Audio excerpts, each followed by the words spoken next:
បាទក៏ដូចសុស្ដីពុកម៉ែបងប្អូនទាំងអស់គ្នាបាទវិលត្រឡប់មកជួបខ្ញុំម្ដងទីកាត់ធ្វើនៅដំណុយឆ្នោតយន្តនៅថ្ងៃទី9 ខែ 2 ឆ្នាំ 2026មកចែកជូនអ្នកទាំងអស់គ្នាដោយការលេខសងស្នាទាំងអស់គ្នាបន្តទៀតផងបាទអញ្ចឹងដំណុយម្សិលមិញវេលាម៉ោង 1:30 នាទីបាទគឺយើងចូលលេខ45ពុកម៉ែបងប្អូនបាទអ្នកដែលអុកខ្ទង់40គឺយើងចូលបាន48នាទីបាទអុកខ្ទង់ណាបងប្អូននេះ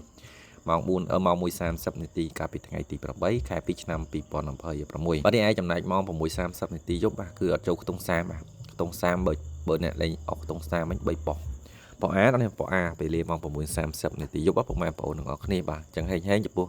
ពុកម៉ែបងប្អូនដែលលេងតាមតម្រុយម្សិលមិញបាទថ្ងៃទី8ហើយស្រាប់អ្នកនៅក្នុងឆាតម្សិលមិញគឺអត់បានចូលទេអធិស្ឋានពុកម៉ែបងប្អូនគឺយើងអត់បានចូលទេថ្ងៃទី8បាទថ្ងៃទី9បាទគឺខ្ញុំមានម៉ោង4ក៏ដូចជាម៉ោង6មកចែកជូនពុកម៉ែបងប្អូនបាទក្នុងឆាតបាទអញ្ចឹងលេខតម្រុយថ្ងៃនេះមាន2ខ្ទង់គឺមានខ្ទង់40និងខ្ទង់70បាទ40គឺមានចំនួន2គ្រាប់បាទគឺមាន40ហើយនិងលេខ49រីឯខ្ទង់ចិត្តវិញគឺមាន74 79បាទលេខគូតែម្ដងពុកម៉ែបងប្អូនទាំងអស់គ្នាបាទខ្ទង់ចិត្តត្រឡប់លេខខ្ទង់40និង7មានដូចជាលេខ04 94 47និងលេខ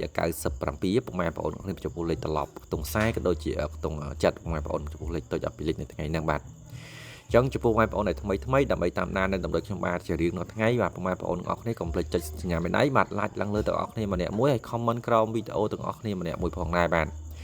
បាទរីឯលេខធំ13លេខគឺមានចំនួន2គ្រាប់បាទលេខធំទី1គឺ964ពុកម៉ែបងប្អូនអស់លេខចាក់គុណនិងលេខធំទី2នោះគឺលេខ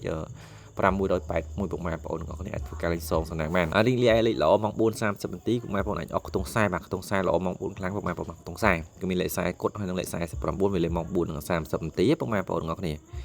រីឯពុកម៉ែបងប្អូនដែលបាទម៉ោង 6:30 នាទីយប់វិញបាទម៉ោង 6:30 នាទីគឺពុកម៉ែបងប្អូនអាចអស់គ្នាអាចលេខខ្ទង់70បានបាទខ្ទង់70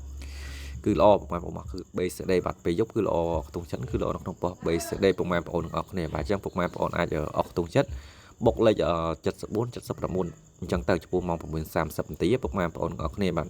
រីឯលេខធំក៏ដូចគ្នាដែរពុកម៉ែបងប្អូនគឺម៉ោង1ម៉ោង4និងម៉ោង 9:30 នាទីគឺល្អ3ម៉ោងតែម្ដងមកចំពោះលេខធំ12លេខអ្វីលេខបាទអញ្ចឹងពុកម៉ែបងប្អូនអាចឆ្លាញ់ម៉ោងណាចាប់មកបានចំពោះលេខធំ3លេខសម្រាប់ពុកម៉ែបងប្អូនដែលចង់បានលេខក្នុងឆាតនៅថ្ងៃទី9បាទគឺខ្ញុំមានលេខល្អទៀតពុកម៉ែបងប្អូនទាំងអស់គ្នាគឺលេខប៉ុស្តិ៍ base day បាទម៉ោង4គឺលេខ base day បាទពុកម៉ែបងប្អូនបាទ